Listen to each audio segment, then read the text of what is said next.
నమస్తే అండి తెలుగు ప్రజలకు నా పేరు ఎక్స్రే టీ వెంకట్ ఈరోజు ఒక ప్రముఖ వ్యక్తిని ఇంటర్వ్యూ చేయబోతున్నాను. గతంలో కూడా మనం ఇంటర్వ్యూ చేసాం, చాలా వైరల్ అయిందని చెప్పుకోవచ్చు. ఆయన బీజేపీలో చాలా సీనియర్ నాయకుడు, అబద్ధాలు అనేది మాట్లాడు మొత్తం నిజాలే మాట్లాడతాడు. మరి అలాంటి వ్యక్తే కన్నబోయిన రాజయ్య గారు. రాజయ్య గారు నమస్కారం అండి. నమస్కారం. మరి ఈ రోజున మనం చూద్దాం, ఇంటర్వ్యూ చేద్దాం. ఈ రోజున మరి అన్న రాజయ్య గారు అన్ని నిజాలే చెప్తారా, ఏమన్నా అబద్ధాలు ఉంటాయా అనేది కూడా అది ప్రజలే నిర్ణయించుకోవచ్చు. అన్నగారు, మీరు ఏది మాట్లాడినా సంచలనం అవుతుంది, ఏది ఏ పాయింట్ మీద మాట్లాడినా సరే ఒక వైరల్ అవుతుంది, సెన్సేషనల్ అవుతుంది. అది నీ విషయంలో కూడా మీ విషయంలో జరిగింది. అది ఆల్రెడీగా ఒక సస్పెన్స్ వేయడం కూడా వచ్చింది. అంటే మీరు ఉన్నది ఉన్నట్టు మాట్లాడుతారంటారు. మీకు లక్షలాది మంది అభిమానులు తెలంగాణ రాష్ట్రంలో ఉన్నారు. సినిమా తాలకు ఏ విధంగా అభిమానులు ఉంటారు, కన్నబోయిన రాజయ్య గారు కూడా అదే విధంగా అభిమానులు ఉంటారు. ఈరోజు మనం రాష్ట్ర రాజకీయాలతో పాటు ఢిల్లీ రాజకీయాలు కూడా మాట్లాడుకునే ప్రయత్నం చేద్దాం. ఓకేనా, మీరు సిద్ధమా? ఓకే, సిద్ధం. రైట్.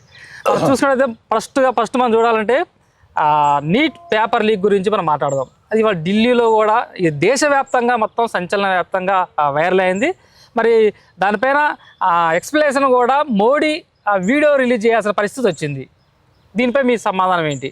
ఒకటే, ఈ లీకేజ్ అనేది ఇయ్యాలేం కాదు, అనేక రోజుల నుంచి జరుగుతూ ఉన్నది. ఓకే, దానికి సంబంధించిన వ్యక్తులు, దాంతో బతికేతోళ్ళు వీళ్ళందరూ ఉంటారు. ఎందుకంటే రాజస్థాన్లో 2,50,000 మంది 2,50,000 మంది ఓకే ఇన్స్టిట్యూట్స్ నడుతారు.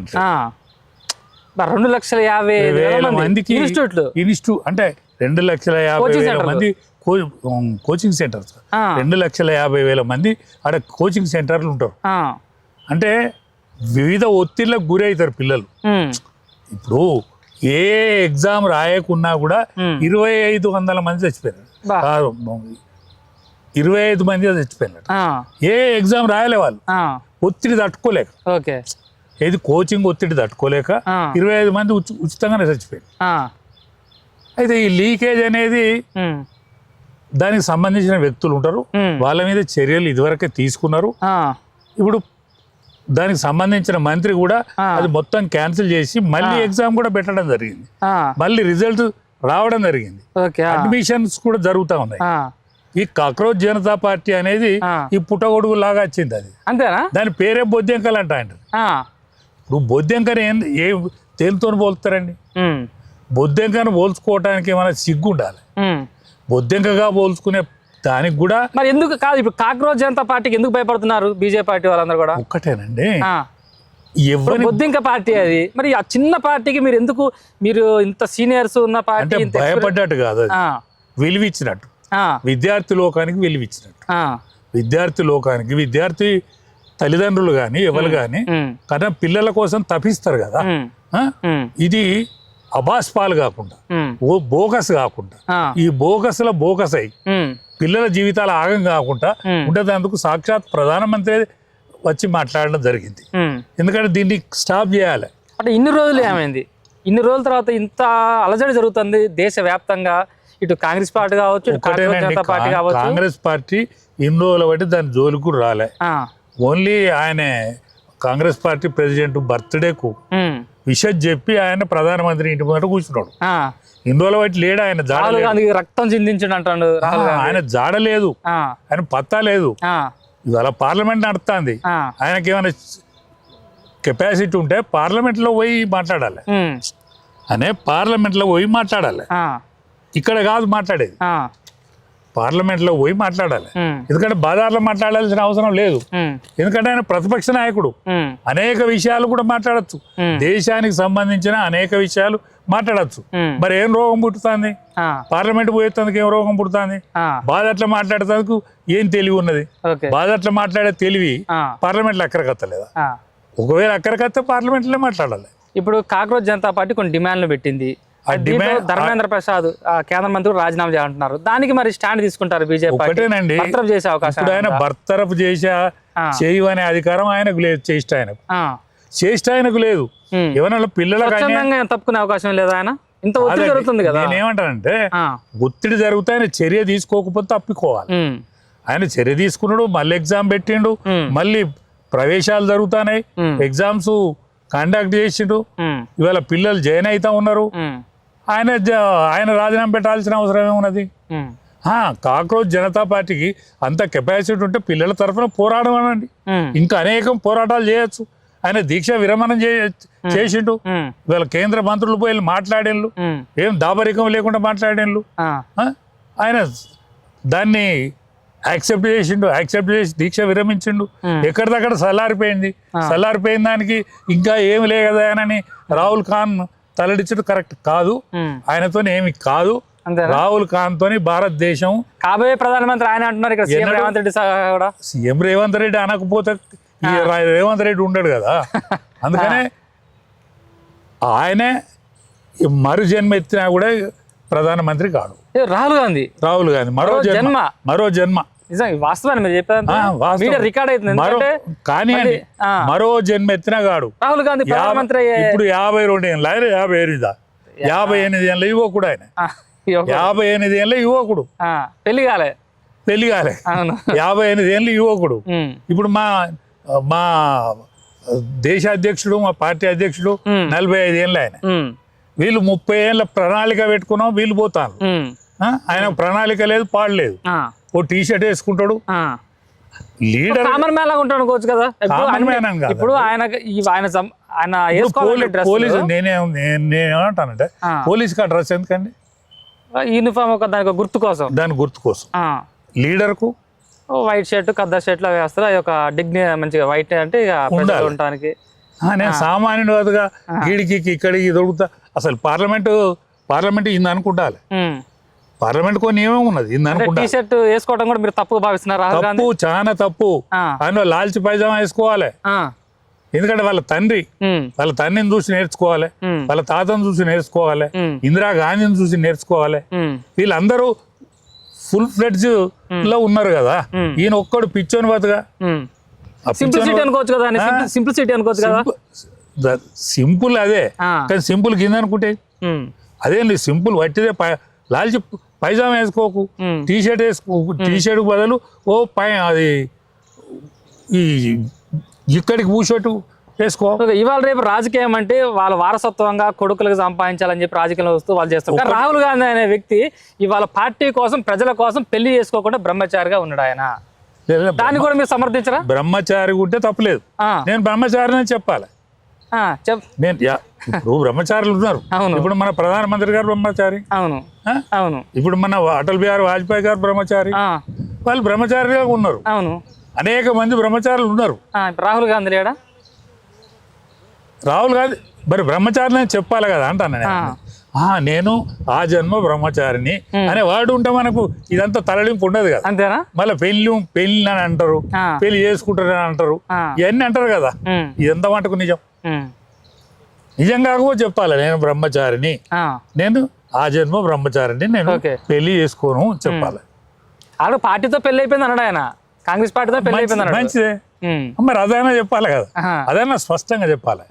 ఎందుకంటే స్పష్టత ఉండాలి. ఇక్కడ మన తెలంగాణ రాష్ట్రంలో చూసుకున్నట్టయితే మరి ఇక్కడ జనసేన కావచ్చు, టీడీపీ కావచ్చు, బీజేపీ కావచ్చు బలపడుతుంది అంటున్నారు అభిమానులు కూడా. కూటమిలా అక్కడ ఏపీలో ఎలా అయితే కూటమి అధికారంలోకి వచ్చిందో తెలంగాణ రాష్ట్రంలో కూడా భవిష్యత్తులో కూటమి అధికారంలో తీసుకొచ్చే విధంగా కూడా 2 పార్టీలను చూసిండు ఇప్పటి వరకు తెలంగాణ. ఇప్పుడు బీఆర్ఎస్ చూసిండు. ఈ 2 పార్టీల కథ తెలిసింది. ప్రత్యామ్నాయం ఆలోచిస్తాను. ప్రత్యామ్నాయం ఆలోచించే ముందట బీజేపీ కూడా దాన్ని తగ్గట్టు మెదులుతుంది. తగ్గట్టు అంతర్గత కలహాలు ఏమున్నా కూడా కూర్చొని మాట్లాడుతుంది. ఇవాళ సపరేట్ ఈ స్టేట్ను అలగ్ తీసుకొని దీనికి బాధ్యులను అప్పచెప్పి ఆ బాధ్యులతోనే అంతర్గత కలహాలు ఏమైనా చిన్న చిన్న విభేదాలు ఉన్నా కూడా పరిష్కరిస్తూ ఉన్నారు. ఇవాళ ఉదాహరణకు బండి సంజయ్ గారి మధ్య ఈటల రాజేందర్ గారి మధ్య అనేక రోజుల నుంచి వాళ్ళ మధ్య వైరం ఉన్నదని విన్నాం. ఆ వైరాన్ని పూడ్చేటువంటి ప్రయత్నం చేసిళ్ళు. అనేక మందిని కూడా దగ్గర తీసుకుంటా ఉన్నారు. కాబట్టి రాబోయే రోజులు బీజేపీకి మంచి రోజులు ఉన్నాయని అనుకుంటాను నేను. ఎందుకంటే బీజేపీకి ఉన్న కొరత లీడర్, కానీ ఓటర్ ఉన్నాడు. బీజేపీకి ఓటర్ ఉన్నాడు. కిషన్ రెడ్డి కూడా యాక్టివ్ అయిపోయింది, మొత్తం యాత్రలు అంటూ ప్రజల మధ్యలోకి వెళ్తాడు. తప్పులేదు, అందరు కూడా వాళ్ళ యాత్రలు పొడిగిస్తారు. వాళ్ళ అందరూ కూడా యాత్రలు ఇప్పుడు అందరూ ప్రజానీకంలో ఉంటారు. ప్రజానికములు ఉంటారు. పార్లమెంటు జరుగుతాను తప్ప ఇవాళ అందరు కూడా ప్రజానికములు ఉంటారు. ఇప్పుడు మా రఘునందన్ గారు అయితేంది, ఈటల రాజేంద్ర గారు అయితేంది, బండి సంజయ్ గారు అయితేంది, ఇవాళ మా మిగతా ఎంపీలు అందరూ కూడా జనములు ఉంటారు. కాబట్టి జనముకి ఏదైతే ఆపద ఉన్నదో, ఏదైతే బాధ ఉన్నదో ఆ బాధలు తీర్చడానికి నానా తంటాలు పడతా ఉన్నారు అసాధ్యమైనంత మటుకు. యువత వాళ్ళ ఎంబడి ఉన్నది, ఓటర్స్ ఉన్నారు, లీడర్లు కావాలి. లీడరు ఎప్పుడైనా ఓటర్ ఎటున్నాడు మొగ్గు, ఇవాళ యూత్ ఎటున్నది, యూత్ ఉన్న దిక్కు లీడర్ ఉంటా అంటాడు.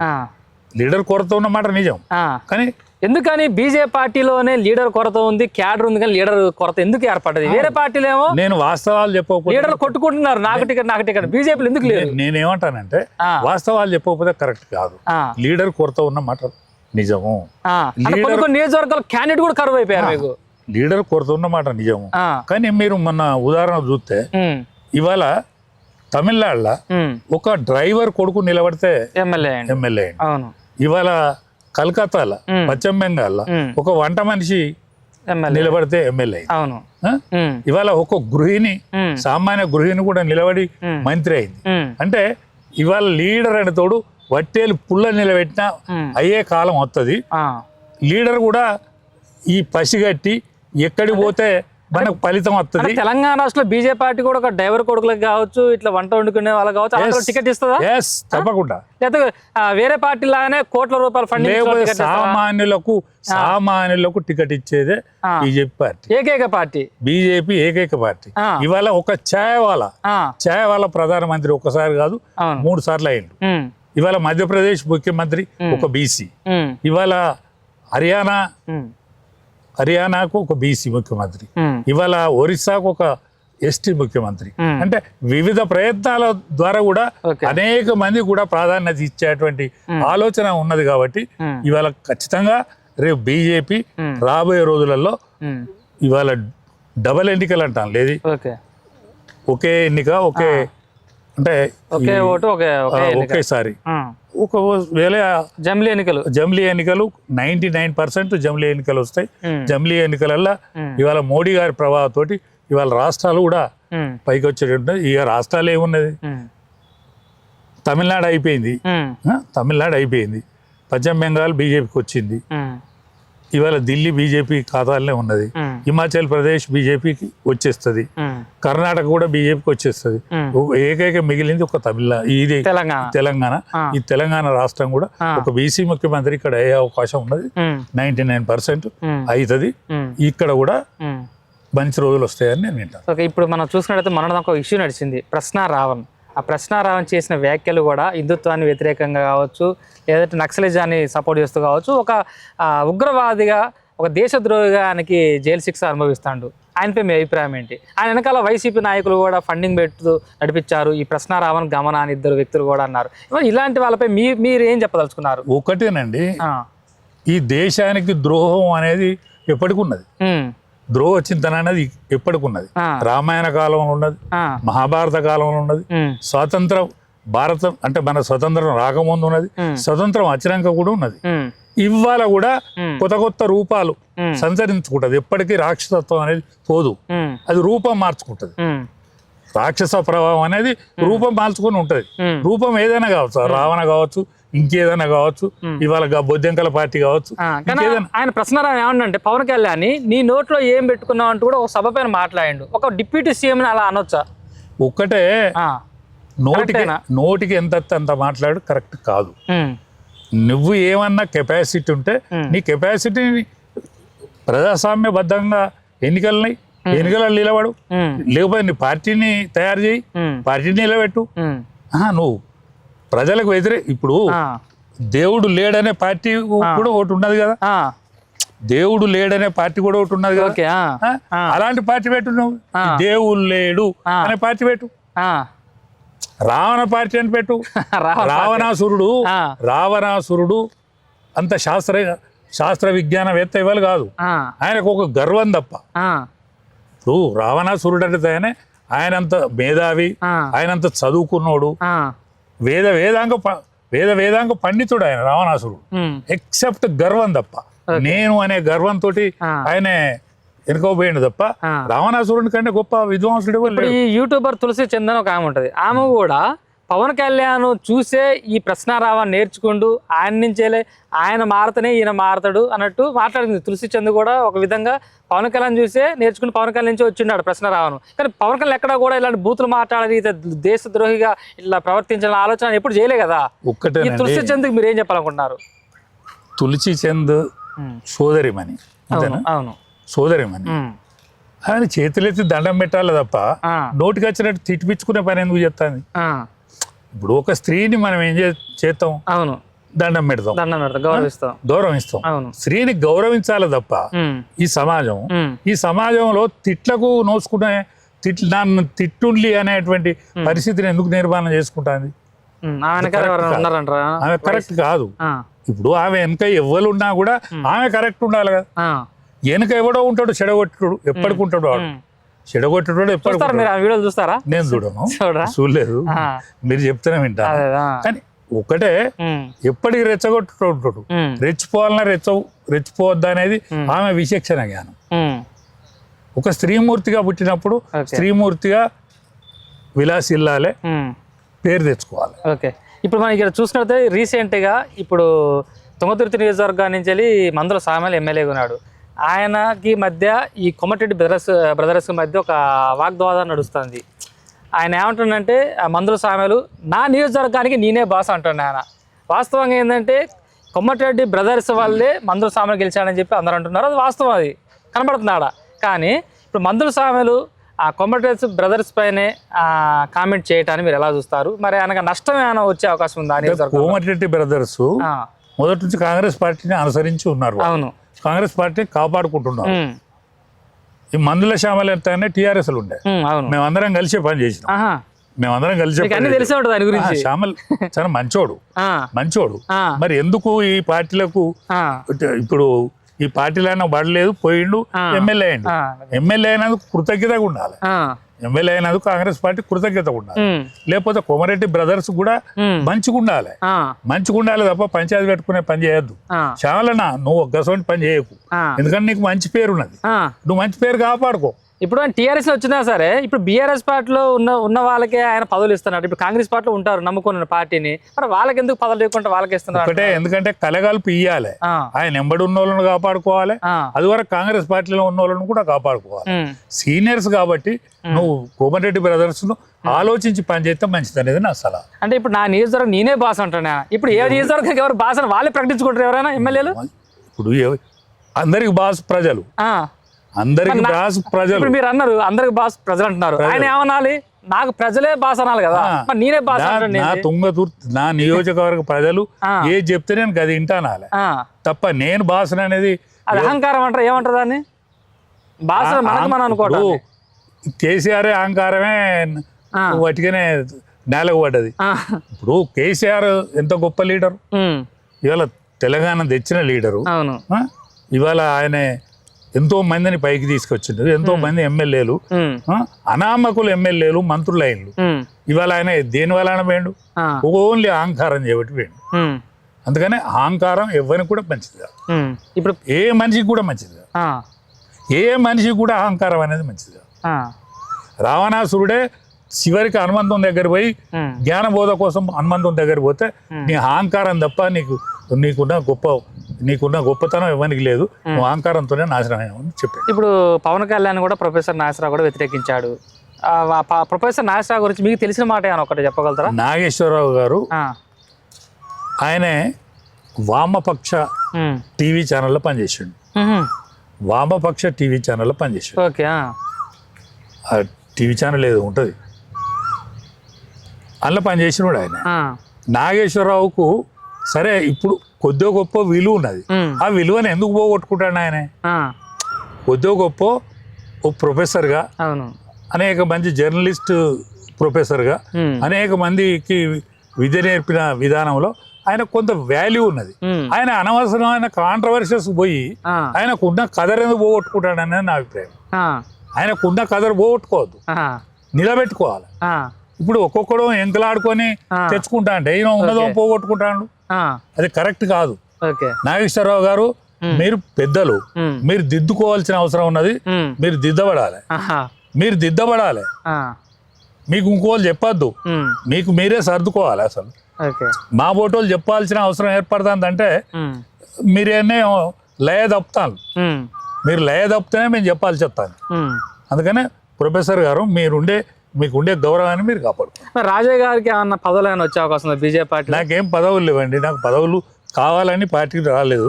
నేను చిన్న కార్యకర్తలా ఉన్నారు ఇప్పుడు పార్టీలో. నేను 17 సంవత్సరాల వయసు కాంచెల్లి నేను పార్టీలో పనిచేసిన. మధ్యలో 20 ఏళ్ళు టీఆర్ఎస్ లో పనిచేసిన. తెలంగాణ ఆకాంక్ష కోసం పనిచేసిన. అది నెరవేరింది. నేను ఆ కండువా కప్పుకొని చచ్చిపోదామని వచ్చిన తప్ప ఇంకా నాకు మరే ఆశ లేదు. ఎందుకంటే మీరు కేసీఆర్ దోస్తు, కేసీఆర్ గురించి అన్ని తెలుసు మీకు వాస్తవంగా. మరి కేసీఆర్ లాంటి వ్యక్తులకి మీ సపోర్ట్ ఏమైనా కావాలి? కేసీఆర్ ఇప్పటికైనా ఆయన ఒక ఆలోచనకు వచ్చి ఆయన క్యాడర్ ఏదైతే ఉన్నదో ఆయన క్యాడర్కి న్యాయం చేయాలంటే బీజేపీలో పంపాలి. ఆయన గౌరవమైన ముగింపు చేసుకోవాలి.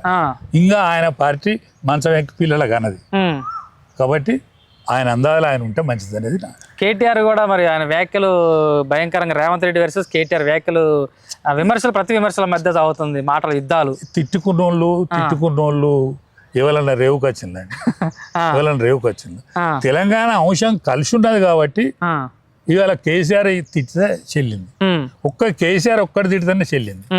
అది కారణం ఏంటంటే తెలంగాణ అంశం అనేక సంవత్సరాల నుంచి 1000 సంవత్సరాల బానిసత్వం, 77 ఏళ్ళ స్వాతంత్రం, ఈ రెండిట్లో కూడా తెలంగాణకు జరిగిన అన్యాయం ఎవరికి మరే ప్రాంతానికి జరగలేదు కాబట్టి ఇక్కడున్న ప్రజానీకం ఎస్సీ ఎస్టీ బీసీలకు జరిగిన ప్రజానీకం యొక్క అన్యాయం ఆయన ఒడిచిపట్టుకొని తెలంగాణను రేవుకు తెచ్చుకున్నాడు.